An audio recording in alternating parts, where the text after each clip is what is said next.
Приватните фирми се на удар од УЈП обвини денес на пресконференција Штипскиот огранок на СДСМ.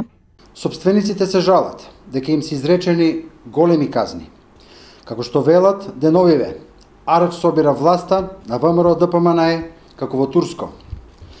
Ваквата политика на ВМРО ДПМНЕ негативно се одразува на нормалното работење на фирмите. За многу фирми, големите казни представуваат сериозна закана за нивната екзистенција и екзистенцијата на вработените во овие фирми. Малиот и средниот бизнис во Штип едва и преживува. За разлика од времето на СДСМ, кое е познато по даночниот и економски хаос и по повластени фирми, сега е ставен ред во даночната политика, возвратија од ВМРО. Вратена е дисциплината и обврската на фирмите да плаќаат данок. Казните постојат токму со цел да се овозможи редовно плаќање на обврските кон државата и истите важат за сите субјекти.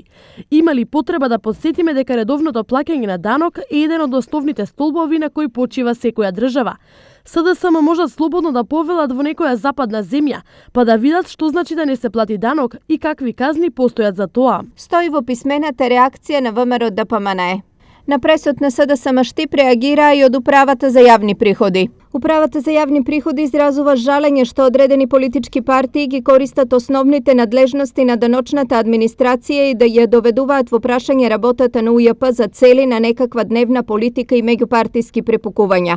Поаѓајќи од фактот што резултатите од работењето на УЈП се транспарентни, не ни е јасно за какви и кои големи казни говори оваа политичка партија и какви се тие наводни новини кои се предлагаат, кога од 2015 година со измените во Законот за прекршоците, УЈП ги применува новите критериуми за одмерување на висина на глоби во случај на сторен прекршок, потенцираат од УЈП. Во Македонија 98% од стопанските субјекти се мали и средни предпријатија.